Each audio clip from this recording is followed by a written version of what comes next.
નમસ્કાર મિત્રો, સ્વાગત છે તમારું એચએનજીયુ સ્ટડી પોઈન્ટ યુટ્યુબ ચેનલના એક નવા વિડીયોમાં. મિત્રો, ગુજરાત પોલીસ ભરતી બોર્ડ દ્વારા ગઈકાલે પોલીસ કોન્સ્ટેબલ ભરતીની ફાઇનલ આન્સર કી જે છે એ જાહેર કરી દેવામાં આવી છે. તો આજના આ વિડીયોની અંદર આપણે જોઈશું કે જે છે એ એનું ફાઇનલ પરિણામ છે હવે ક્યારે જાહેર કરવામાં આવશે, એલઆરડી અને પીએસઆઈ બંનેનું જે છે એ ફાઇનલ પરિણામ ક્યારે જાહેર કરવામાં આવશે. સાથે સાથે તમામ ઉમેદવારોને એક વિનંતી છે કે ઘણા બધા ઉમેદવારો એવું ઈચ્છતા હતા કે જે ગુજરાતી વ્યાકરણના 10 પ્રશ્નો છે એ ગુજરાત પોલીસ ભરતી બોર્ડ દ્વારા રદ કરવામાં આવે, પરંતુ ગુજરાત પોલીસ ભરતી બોર્ડ દ્વારા જે વ્યાકરણના 10 પ્રશ્નો છે એ રદ કરવામાં આવેલા નથી.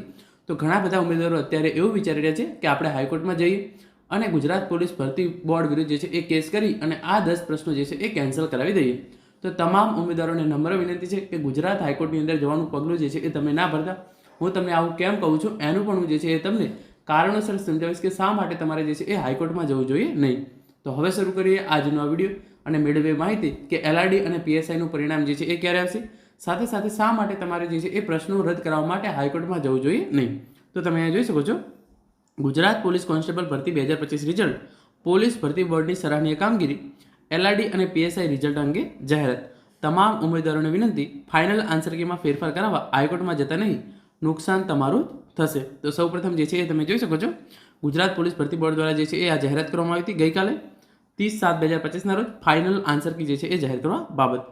20/6/2025 રોજ જે છે એ પ્રોવિઝનલ આન્સર કી આવી હતી અને ગઈકાલે જે છે એ ફાઇનલ આન્સર કી જે છે એ જાહેર કરી દેવામાં આવી છે.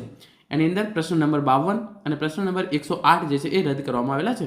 ફાઇનલ આન્સર કી તમારા જોડે જો તમે હજુ સુધી ના જોઈ હોય અને ફાઇનલ આન્સર કી તમારે જોઈ હોય તો ટેલિગ્રામ ચેનલની લિંક નીચે ડિસ્ક્રિપ્શન બોક્સની અંદર આપવામાં આવેલી છે. ત્યાં જે છે એ તમને જે આ ફાઇનલ આન્સર કી છે એની પીડીએફ મળી જશે.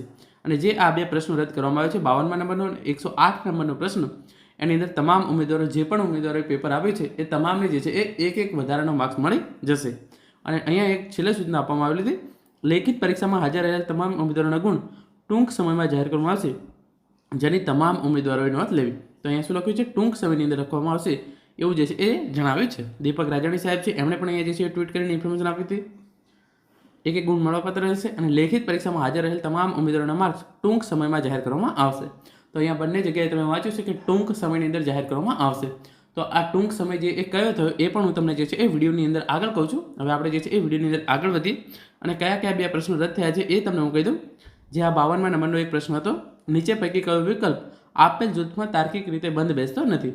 તો અહીંયા આ જે છે એક આ પ્રશ્ન હતો એ કેન્સલ કરવામાં આવ્યો છે. અને બીજો જે એક પ્રશ્ન હતો એની અંદર કન્ફ્યુઝન હતું, જૈન નામ કયા સંસ્કૃત ક્રિયાપદથી પ્રેરિત છે.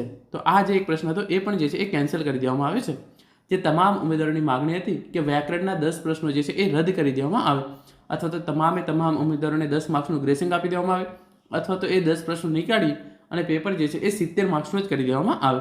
તો ગુજરાત પોલીસ ભરતી બોર્ડ દ્વારા ઉમેદવારોની આ વિનંતી જે છે એને ધ્યાનમાં લેવામાં આવેલી નથી.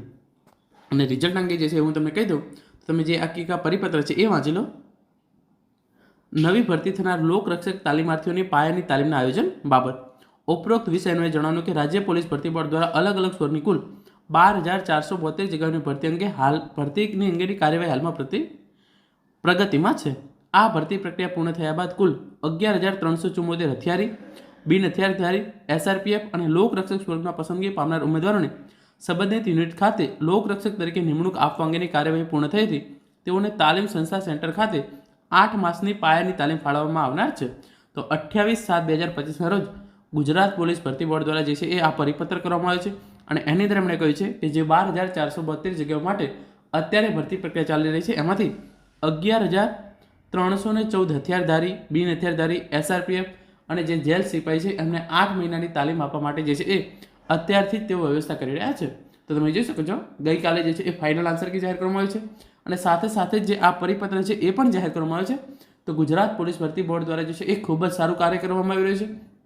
જે છે એ ભરતી બોર્ડ ખૂબ જ ઝડપથી પરિણામ જાહેર કરી અને તાલીમ માટેની જે છે એ વ્યવસ્થા પણ અત્યારથી જ શરૂ કરી દીધી છે. તો જે પણ ઉમેદવારોને સારા માર્ક્સ થતા હોય એમને ડોક્યુમેન્ટ વેરિફિકેશન માટે તૈયાર રહેવું જોઈએ, કારણ કે ખૂબ જ ઝડપથી મને લાગે છે ત્યાં સુધી 15 ઓગસ્ટ સુધીની અંદર તમારા જે છે એ માર્ક્સ જાહેર થઈ જશે અને સપ્ટેમ્બર મહિનો શરૂ થાય એ પહેલાં તમારું ડોક્યુમેન્ટ વેરિફિકેશન લિસ્ટ જે છે એ આવી જશે. તો પછી તમારું ડોક્યુમેન્ટ વેરિફિકેશન ચાલશે સપ્ટેમ્બર મહિનાની અંદર અને ઓક્ટોબર અથવા તો નવેમ્બરની અંદર તમારું જે છે એ ફાઇનલ રિઝલ્ટ છે એ પણ ડોક્યુમેન્ટ વેરિફિકેશન અંતે જાહેર કરી દેવામાં આવશે. તો એના પછી તમારી જે છે એ તાલીમ છે એ શરૂ થશે. તો તો ગુજરાત પોલીસ ભરતી બોર્ડ દ્વારા ખૂબ જ ઝડપથી જે આ કામગીરી છે એ કરવામાં આવી રહી છે. સૌપ્રથમ તમે જોઈ શકો છો ફાઇનલ આન્સર કીની અંદર થોડું મોડું થયું છે, આપણે જાણીએ છીએ એ પ્રમાણે, પરંતુ ફાઇનલ આન્સર કી જાહેર કરવામાં આવી છે. સાથે સાથે હવે ખૂબ જ ઝડપથી તમામ ઉમેદવારોના માર્ક્સ છે એ જાહેર કરવામાં આવશે. એના પછી સપ્ટેમ્બરની અંદર ડોક્યુમેન્ટ વેરિફિકેશન લિસ્ટ, અને તમારું ડોક્યુમેન્ટ વેરિફિકેશન મને લાગે છે ત્યાં સુધી 1 થી 1.5 મહિનો જેવું ચાલશે. અને એના પછી ડોક્યુમેન્ટ વેરિફિકેશનના અંતે તમામ ઉમેદવારોનું જે છે એ ફાઇનલ મેરિટ લિસ્ટ છે એ ઓક્ટોબરની અંદર અથવા તો નવેમ્બરની અંદર જાહેર કરી દેવામાં આવશે. અને એના પછી તમે અહીંયા જોઈ શકો છો જે તમારી 8 મહિનાની તાલીમ હોય છે એના માટે પણ જે છે એ 11,374 ઉમેદવારોને જે છે એ તાલીમ આપી શકાય એના માટે જે છે એ ગુજરાત પોલીસ ભરતી બોર્ડ દ્વારા જે છે એ કામગીરી શરૂ કરી દેવામાં આવી છે. ઉપરોક્ત નવા ભરતી થનાર લોકરક્ષક તાલીમાર્થીઓને સંખ્યા તાલીમ સંસ્થાની તાલીમ આપવાની ક્ષમતા કરતાં વધુ હોય તેમજ લોકરક્ષકોને એક સાથે તાલીમ આપવી જરૂરી હોવાથી આ લોકરક્ષકોને તાલીમ આપવા સંસ્થા ઉપરાંત શહેર જિલ્લા જૂથ સાથે પાયાની તાલીમ માટે ફાળવવાનું આયોજન કરવામાં આવેલ છે. તો જે પણ તાલીમ કેન્દ્રો છે એના કરતાં 11,374 જે છે એ જે 6 જેટલા તાલીમ કેન્દ્રો છે ગુજરાત રાજ્યની અંદર, પરંતુ આ જે છે એ 11,374 જે છે એ જેટલા બધા ઉમેદવારો છે તો એના માટે જે છે એ વધારાની વ્યવસ્થા ગુજરાત પોલીસ ભરતી બોર્ડ અત્યારથી જ કરી રહી છે. તમે જોઈ શકો છો નીરજા ગોટરુ જે ગુજરાત પોલીસ ભરતી બોર્ડના અધ્યક્ષ છે એમના દ્વારા જે છે એ આ સહી પણ કરવામાં આવેલી છે અને વધારાની વ્યવસ્થા અત્યારથી જ તેઓ કરી રહ્યા છે. તો ગુજરાત પોલીસ ભરતી બોર્ડ ખૂબ જ ઝડપથી આ કામગીરી પૂરી કરશે અને તમારી તાલીમ પણ ખૂબ જ ઝડપથી શરૂ થશે.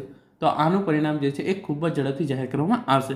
હવે હું તમને એમ કહેતો હતો કે શા માટે તમારે ગુજરાત હાઈકોર્ટની અંદર જવું જોઈએ નહીં, તો એના માટે જે છે હું તમને કહેવા માગીશ કે તમામ ઉમેદવારોને એક જ સરખું પેપર આપવામાં આવ્યું છે. તો ઘણા બધા ઉમેદવારો એવા છે કે જે એકદમ બોર્ડર પર છે, એમનું એવું માનવું છે કે 10 જો વ્યાકરણના પ્રશ્નો રદ કરી દેવામાં આવે તો એમને ખૂબ જ સારો ફાયદો થાય અને એવું જે છે એ ક્યાંક ડોક્યુમેન્ટ વેરિફિકેશન લિસ્ટ છે એની અંદર આવી જાય. તો જો આ 10 પ્રશ્નો રદ કરવામાં આવશે તો બની શકે છે તમે ફોર એક્ઝામ્પલ ગુજરાત હાઈકોર્ટની અંદર જઈ અને પિટિશન દાખલ કરી, કોર્ટ તમારી વાત સાંભળશે, પરંતુ આજ સુધી ક્યારેય જે છે એ 10 જેટલા પ્રશ્નો કોઈ પણ કોર્ટ દ્વારા જે છે એ કેન્સલ કરવામાં આવેલા નથી. તો એના કારણે જે છે એ તમને ન્યાય મળે એવા ચાન્સીસ જે છે એ ખૂબ જ ઓછા છે. તો એના કારણે જે છે એ શું થશે, ફોર એક્ઝામ્પલ તમામ 10 પ્રશ્નો જે છે એ કેન્સલ કરી દેવામાં આવે અને 10 પ્રશ્નો 10 માર્ક્સ તમામ ઉમેદવારોના જે છે એ વધારી દેવામાં આવે. તો આ કિસ્સાની અંદર તમારા 10 માર્ક્સ વધશે તો જે એને 140 માર્ક્સ આવેલા છે એના માર્ક્સ જે છે એ 150 થઈ જશે. તો કટ ઓફ જે છે એ ઓટોમેટિકલી ઊંચું જતું રહેશે. તો આ પ્રશ્નો રદ કરાવવાનો જે છે એ કોઈપણ પ્રકારનો ફાયદો જે છે એ ઓવરઓલ થશે નહીં. અને બીજું શું થશે, આ ભરતી પ્રક્રિયા જે છે એ વિલંબમાં મુકાઈ જશે. ફોર એક્ઝામ્પલ હાઈકોર્ટ એવું કહી દે કે જ્યાં સુધી હાઈકોર્ટનો ઓર્ડર ના આવે ત્યાં સુધી જે છે એ આ ભરતી પ્રક્રિયા આગળ વધારશો નહીં. તો 5 થી 6 મહિના જે છે એ જનરલી હાઈકોર્ટની અંદર એકવાર કેસ ગયો તો 5 થી 6 મહિના તો જનરલી થતા જ હોય છે, 12 મહિના પણ થઈ જાય અમુક વાર. તો તમારે જે છે એ 5 થી 6 મહિના આનું રિઝલ્ટ લેટ થશે, ડોક્યુમેન્ટ વેરિફિકેશન લેટ થશે. એના પછી જે નવી ગુજરાત પોલીસ ભરતી બોર્ડ દ્વારા 14,283 જગ્યાઓ પર નવી પોલીસ કોન્સ્ટેબલ અને પીએસઆઈની ભરતી આવવાની છે એ ઓટોમેટિકલી જે છે એ પાછી ઠેલાતી જશે. તો તમે જે છે એ ગુજરાત હાઈકોર્ટની અંદર ગયા વગર શાંતિથી તમારે માની લેવાનું છે કે તમારી જે છે એ ભૂલ થઈ ગઈ હતી, આ વખતે આપણે જે છે એ સારી તૈયારી નથી થઈ અને આપણે જે છે એ ઓછા માર્ક્સ આવ્યા છે. તો આપણે એને સ્વીકારી અને 14,283 જગ્યાઓ પર જે નવી પોલીસની ભરતી આવી રહી છે જો તમે એની તૈયારી શરૂ કરી દેશો તો ચોક્કસથી તમને જે છે એ ભરતીની અંદર મોકો મળી જશે. પરંતુ જો તમે ગુજરાત હાઈકોર્ટ ગયા અથવા તો બીજી કોઈ પણ રીતે જે છે એ આ ભરતીની અંદર વિલંબ ઊભો કરશો તો ઓટોમેટિકલી જે છે એ નુકસાન તમારું જ થશે. એકેડમીવાળા તમને ઘણું કહેશે કે આપણે જે છે એ બધા ભેગા મળી અને જે છે એ કોર્ટ કેસ કરી દે છે, તો એની અંદર એમનો ફાયદો થશે કારણ કે જે છે એ આ ભરતી પ્રક્રિયા જે છે એ લેટ થશે.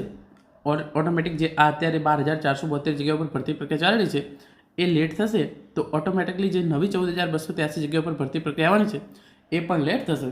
અને આ ગાળાની અંદર એવો તેમના જે છે એ પોલીસ કોન્સ્ટેબલ અને પીએસઆઈના કોર્સ જે છે એ ખૂબ જ વેચી શકશે. તો એના માટે જે છે એ એકેડમીવાળા તમને ઘણું બધું પ્રોત્સાહન આપશે કે આપણે બધા ભેગા મળીએ અને ગુજરાત હાઈકોર્ટની અંદર કેસ કરી દઈએ.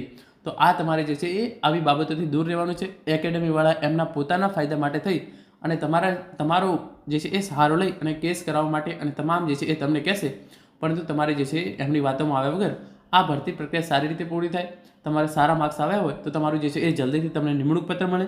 અને તમારે કોઈ પણ કારણોસર તમારે ઓછા માર્ક્સ થતા હોય તો તમારે પોતાની ભૂલ સ્વીકારી અને એવું માનવાનું છે કે આગળની ભરતી પ્રક્રિયાની અંદર મારો નંબર લાગી જાય એના માટે હું અત્યારથી જ આ બધી બાબતોમાં પડ્યા વગર તૈયારી ચાલુ કરી દઉં તો ચોક્કસથી તમને જે છે એ એનો ફાયદો થશે.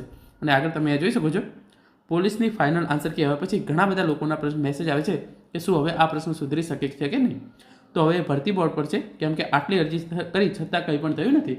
ઘણી બધી જે છે એ વાંધા અરજી કરી છતાં ગુજરાત પોલીસ ભરતી બોર્ડનું એવું માનવું છે કે જે પણ પ્રશ્નો હતા એ યોગ્ય હતા અને તમામ ઉમેદવારોએ જે છે એના જવાબ આપ્યા છે. તો હવે કંઈ નહીં થાય એવું લાગે છે. બાકી રિવાઇઝ પણ થઈ શકે, પરંતુ લગભગ જે છે એ ફાઇનલ આન્સર કી છે એ હવે એને જે છે એ રિવાઇઝ કરવામાં આવશે નહીં. હવે ખૂબ જ ઝડપથી માર્ક જાહેર કરવામાં આવશે, એના પછી ડોક્યુમેન્ટ વેરિફિકેશન અને એના પછી જે છે એ તમારું ફાઇનલ મેરિટ લિસ્ટ બનાવવાની કામગીરી જે છે એ શરૂ થશે. તો આટલો જ હતો આજનો વિડીયો, જેની અંદર આપણે જોયું કે રિઝલ્ટ જે છે એ ખૂબ જ ઝડપથી જાહેર કરવામાં આવશે.